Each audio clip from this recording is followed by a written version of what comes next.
Ses repères. Et les mecs, à un moment donné, moi je veux bien. Il y en a qui vont dire ouais Mbappé ça va, faut lui laisser du temps. Mais frérot, t'es au Real Madrid, hein. T'es au Real Madrid. Moi je vous le dis, hein. Le prochain match du Real, Mbappé doit jouer sur le banc. Voilà, comme ça c'est dit. Les gars, qu'est-ce qui t'arrive? 3 matchs, toujours aucun but, aucune passe D. T'as même pas joué contre les plus grosses équipes de Liga.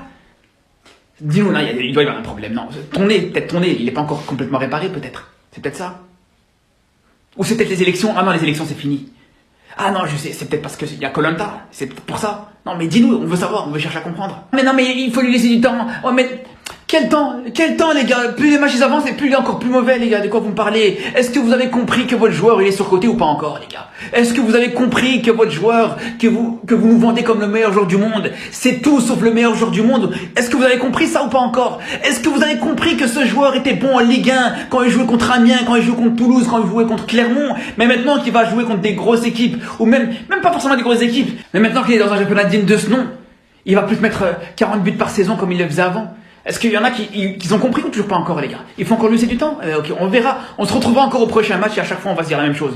Et jusqu'à ce que, un jour, quand il va jouer contre une vieille équipe, il va se mettre son petit but, on va me dire, ouais, mais regarde, ouais, mais t'as vu, il fallait lui laisser du temps. Ok les gars. Ok, mais en entendant les gars, ça fait toujours 3 matchs, toujours aucun but, toujours aucune passe D. Pendant ce temps-là, les gars, allez voir les stats de Yamal sur ce début de saison. Et avec le Real, ce soir alors. Super Coupe. Ce soir c'est dans la lignée des deux autres. Donc pas bon. J'enlève la Super Neutre. Coupe. En rodage. Qui pèse pas, on le trouve pas. Dans un Real qui est très faible.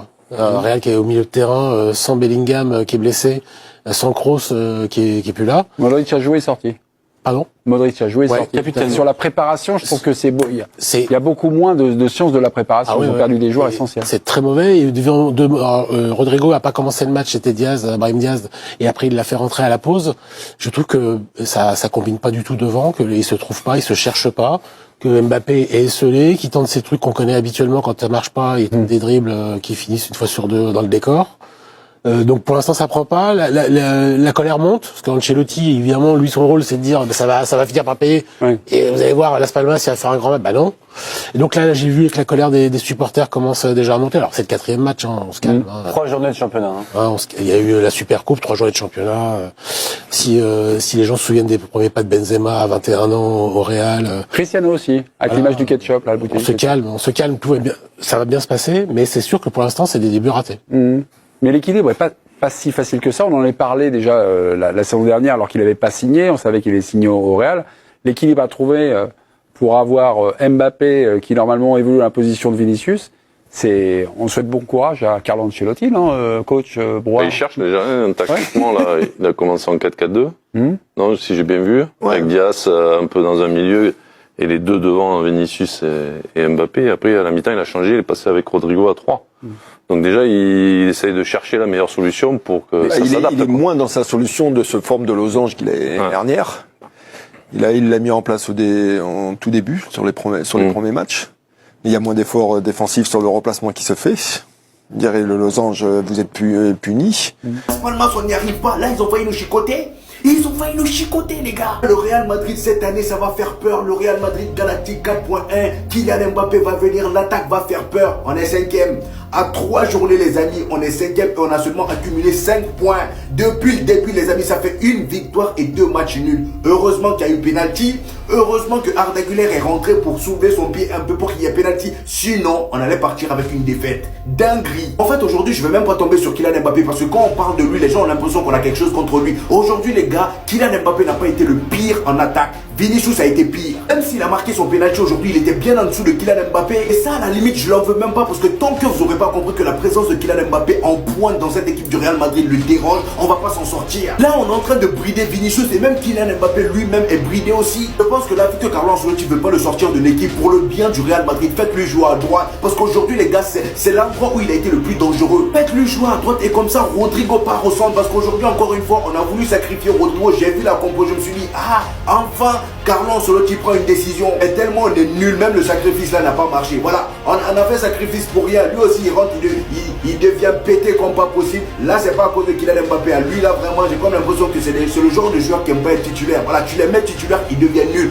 Il faut juste les mettre remplaçants. Et comme ça, ils rentrent, ils font des différences. C'est simple. Arda Güler, la dernière fois, lui aussi, on l'a mis titulaire, il a zaillé. Voilà, ils sont tous nuls en tant que titulaire. Je comprends. Bon, dans cette équipe du Real, parce qu'il n'a aucune connexion avec ses partenaires, ni avec Vinicius, ni avec Rodrigo, parce que il y en a aucun qui est un passeur dans cette équipe. On oublie trop facilement que si Kylian Mbappé il marquait 40 pions par saison au Paris Saint-Germain, c'est parce que pour le servir, tu avais Neymar, Di Maria et puis Lionel Messi sur les dernières saisons, soit 3 des meilleurs passeurs de l'histoire du football, capables de te donner une galette dans un trou de souris. Aujourd'hui, quand tu joues avec des Vinicius, des Rodrigo, qui sont des très bons joueurs, c'est des sprinteurs, c'est des dribbleurs, des percuteurs, c'est absolument pas des passeurs. Ils n'ont pas du tout cette qualité-là, et ça se voit sur le terrain. Voilà, on voit 3 joueurs qui essaient de faire la différence tout seuls, et en plus de ça, Kylian Mbappé, c'est même pas qu'il ne veut pas jouer devant, c'est qu'il n'a aucune qualité pour évoluer en numéro 9, parce que déjà, il n'a aucune qualité, aucune intelligence dans ses appels qui ne sont pas des appels de numéro 9. Il aurait bien fait de regarder Cavani et d'apprendre à l'époque, qui était un maître en la matière, plutôt que d'essayer de lui voler sa place en pointe de l'attaque parisienne. Aujourd'hui, on a un Kylian Mbappé, s'il part pas du côté gauche, eh ben, il n'apporte rien du tout, sauf que, comme on pouvait s'y attendre, quand tu as 3 joueurs dans ton équipe et les 3 leur poste préférentiel, c'est à gauche, à un moment, ça pose problème. Et on le voit là sur ce début de saison du Real qui a quand même joué Las Palmas, Valladolid et Majorque. Moi, je veux bien qu'on me dise il y a besoin de temps. Hein. Mais t'es le Real Madrid, t'as ajouté juste un joueur, c'est Kylian Mbappé, considéré comme le meilleur joueur ou l'un des meilleurs joueurs du monde actuellement. Et toi, t'es en train de galérer face à des relégables. Et ça, c'est pas sérieux. Donc, clairement, Kylian Mbappé, pour moi, ne réussira jamais dans cette équipe. À ce moment-là, dans cette organisation, il faut un passeur pour l'instant. Que il y a 2 ans, quand il doit aller au Real, Vinicius, il est encore en difficulté. Il n'a pas encore explosé. Donc en fait, la place, elle est là. Quand il est libre, il sort du Paris Saint-Germain, la place, elle est là. Il choisit contre toute attente, et je pense que c'était pas un bon choix, mais bon, on l'avait dit à l'époque, de ne pas aller au Real. En fait, il a laissé la place pour l'éclosion de Vinicius L'année Junior. prochaine, Vinicius va aller en Arabie Saoudite. Je ne crois pas.